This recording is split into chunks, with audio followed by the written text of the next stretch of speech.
Well, good morning and Merry Sunday Christmas once again. We're glad to be with you.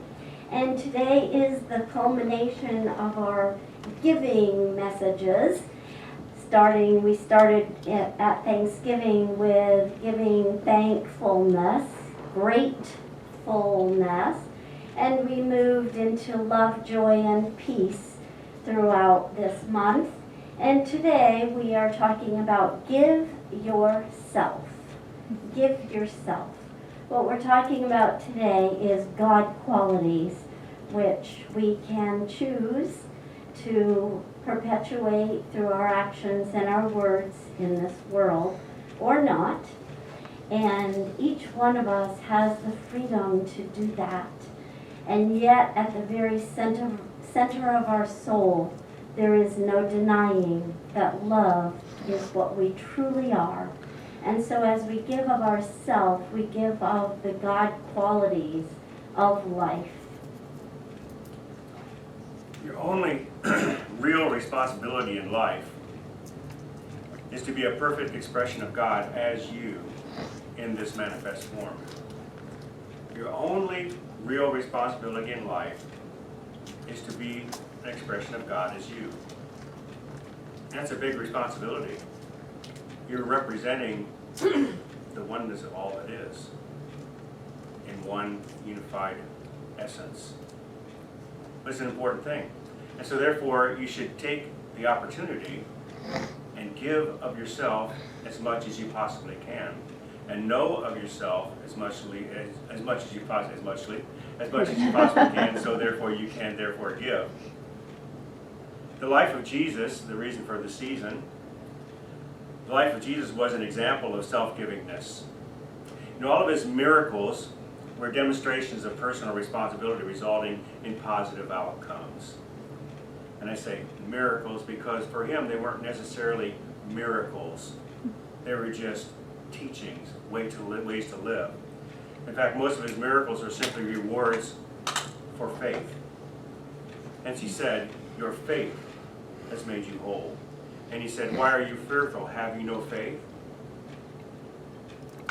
He was an example of holding that which we wish to experience, infusing it with faith, and then bringing it into manifestation.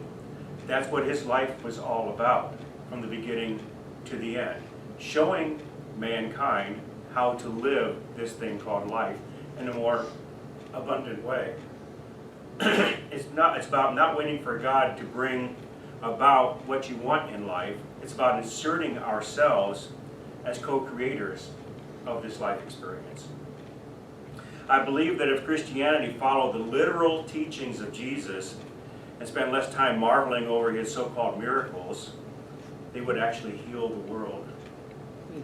Because that's what Jesus was telling us to do. He never claimed to do miracles, and he never claimed responsibility for any healings. In fact, after every healing, he says, your faith has made you whole. God sent his Son into the world not to condemn the world, but to save the world through him as a result of his example to us how to live. That is what's going to change the world, if we actually follow that example and live after it and do those things. As he said, if you do the things that I have done, you will do even greater than I have done. So we need to do that. We need to be the change we want to see in the world. As Gandhi said, be the change you want to see in the world. But Gandhi never said that. Did you know that? Did you know that Gandhi never said that? He did say, we but mirror the world. All the tendencies present in the outer world are to be found in the world of our body. If we could change ourselves, the tendencies in the world must also change. As a man changes his own nature, so does the attitude of the world change towards him. This is the divine mystery supreme. A wonderful thing it is, and the source of our happiness. We need not wait to see what others do. It's kind of similar to that statement, isn't it? But it's not exactly the same. According to Quote Investigator, an online fact checker, Gandhi passed away in 1948, and in 1974, an author named Arlene Lawrence in referring to Gandhi's actual quote, said that what in essence he was saying was, be the change you want to see happen. In 1987, a Santa Fe newspaper interviewing an event organizer attributed the quote to Gandhi, saying, you must be the change you want to see in the world. And it has stuck as a quote by Gandhi. And I'm sure Gandhi probably isn't rolling over in his grave every time he hears people saying that and attributing that to him, because it really was pretty much how he lived his life and what he said. You follow the life of Gandhi, you recognize somebody who is very self-giving, giving of himself to the world to make a change for the better in the world. Emerson says, the purpose of life is not to be happy. It is to be useful, to be compassionate, to have it make some difference that you have lived and lived well. Hence the idea of giving of yourself into the world to make a difference. Giving of the self to the self, giving of the higher self to the self, to expand our consciousness, to encompass an awareness of that larger life, allows that which we hold in thought to become manifest in our experience. As we hold a more expansive life vision for ourselves, the outer form must match the inner vision, and we create a corresponding life experience to match our vision. And by necessity, our life environment must transform. The corresponding shift in the physical and materialistic nature of life makes a positive difference in the world. And incrementally, this process works towards creating a world that works well for all. And as other people follow our example and begin to do the same thing, incrementally, a huge shift in consciousness occurs around us. Awesome. Well, I knew he would probably cover that God self, and that truly is the important part of this message, but I decided to take it in a little different direction toward a sense of playfulness. So I took that word give of yourself and looked at the word self and saw the word elf in there. And we all know that an elf is a mischievous little imaginary creature, maybe, that is said to have magical powers. Well, we don't claim to have magical powers. However, just like Jesus, we do claim to have mystical powers. And we are to be used by our Creator for good, much like elves are Santa's little helpers. And so there are examples all around us. And I don't know if any of you have experienced the elf on the shelf, but being a school teacher, I hear lots of kids talk about what the elf on the shelf in their home is doing. So if you're not familiar with elf on the shelf, and if you have grandchildren, you may be also familiar with it. It's a little elf that moves and puts notes, and children have to go and search to find it. And I'm not sure of the exact amount of days, but I think it's throughout the whole month of December all the way to Christmas. And I have noticed over these years of having elf on the shelf that parents are finding very unique ways to implement this idea of elf on the shelf, even to the point of not having to go to the store and buy the actual elf on the shelf, but using many other ideas, because the purpose for this practice is simply to engage in fun, and engage in laughter, to engage in excitement for little ones. But why should it be left just for the little ones? What about us big ones? Laughter is extremely healing. It's the best remedy there is to play in a joy-filled game, and for us to play in the joy-filled game of life every day in meaningful ways. And so each of us is left to find these ways that work for us to create that joy, to create that laughter, so that we are giving of ourselves in a joy-filled way. There's a story, and as David Googled, I guess I should have had him look this one up. I'm not positive exactly where this story comes from, but the story is really good. And it is said to be a story from Ralph Waldo Emerson about his life with his children. Whether or not that's true, I don't know, but it does give it a new rich meaning. So it was about the father asking the daughter what she was wanting for her birthday. And the daughter said that she had not decided yet. She didn't know she was thinking about it. And he said, well, do you want a doll? And she said no. A tea set? No. A pony? No, she said, Dad, I just need time to think. I want to make sure this year is very special for me.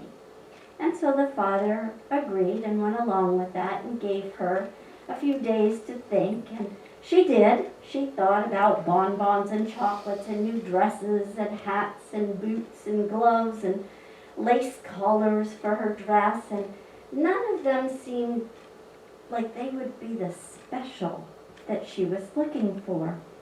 And each day her dad continued to ask her, what do you want for your birthday? Do you know yet? And each day she would say, no, Father, I am still thinking about it. Sounds like my husband, just pondering away on something to get something really good.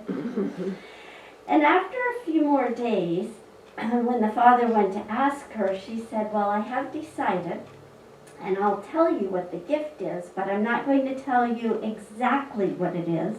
I'm going to give you a riddle. And in the riddle, you will figure out what it is that I want. And she said, this is the riddle. You cannot buy it, for it is worth all the money that you have. However, only you can give it. And the father said, well, I'm going to need to repeat that riddle and think about it because I'm not sure exactly what you mean by it.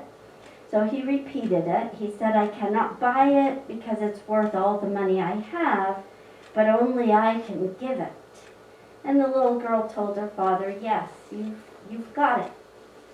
And the dad said, well, it's going to be my turn to think a little bit here about that. So he thought for a while, and he paced and pondered, and he repeated the riddle over and over to himself. I cannot buy it, but only I can give it. And finally he decided that he knew what it was, and he told his daughter, I think I know what it is. And so now I have to figure out how I'm going to give it. So when her birthday came, she had no present from her father, but she wasn't at all surprised that there wasn't a wrapped present for her. And she opened her other presents, and they had their cake, and then her father said, I want you to come and sit with me, and I'm going to give you your present.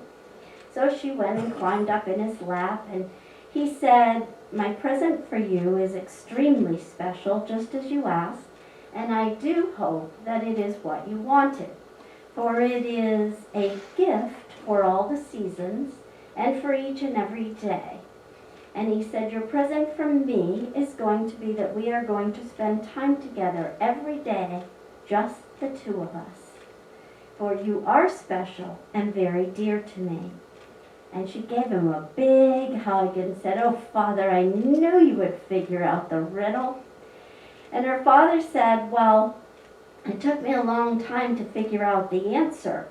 But when I did, I knew what you wanted. What you wanted was for me to give myself. To give myself to you. And she said, that is what I wanted, Father. I wanted this year's gift to be special. I wanted time together with you so that this could be the best year of my life. And then she looked at her father and she said, Father, why are you crying? And he said, because you teach me more than anything I've ever read in a book. You teach me more than anything I've ever written. By giving you time, I will gain much more than I give. Wow. Giving our time, it's so precious and so valuable because there's so much going on in the world today. And so I invite each of us, as we give ourselves through this season, to follow the simple riddle from a little girl, to realize that love multiplies, and that as we give of our time and our energy and our love that is within us, there is an unlimited storehouse of love within us when we tap into the love that God is. Ralph Waldo Emerson did say these words: "To be yourself in a world that is constantly trying to make you something else is the greatest accomplishment." And from our founder, Ernest Holmes, "See yourself as you want to be." And so it is. So Oh, it it is. is. At this time, we're going to enter into a candle lighting ceremony. And the invitation, I'm going to light the God candle in the center. And the invitation will be for each one to come up and light a small blue candle. There is wax on it, so take your time. Be in the stillness. Enjoy the love of the moment. And then once you get your candle lit, place it into the sand. And if you start, the first few people put their candle in the back, then the others can put it easily in the front part. And we'll sing Silent Night while we're doing this. And then we'll have a special song from David, hopefully. Mark, did you have trouble with this one today? No?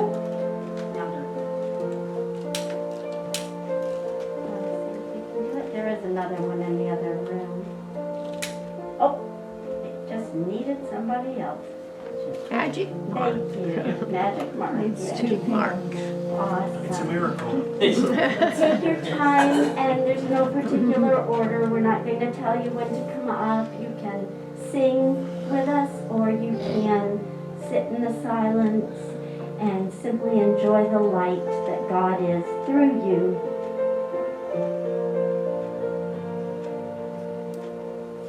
And when you feel ready, come up and light your candle and place it in the sand.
law is love, and his gospel is peace.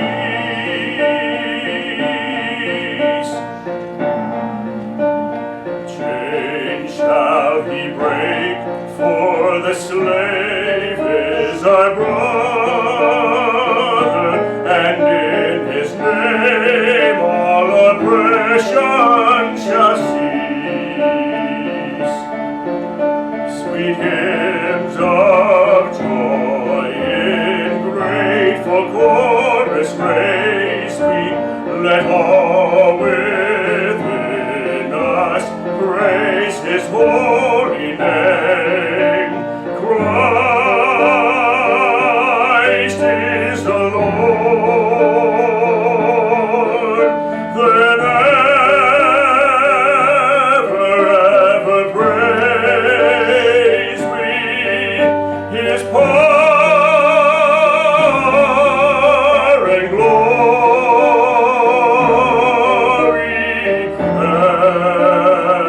evermore proclaim his power and glory,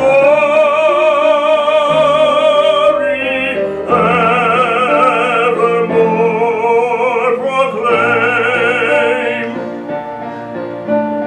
Fall on your knees, or hear the angel voices, for night divine, O night when Christ was born.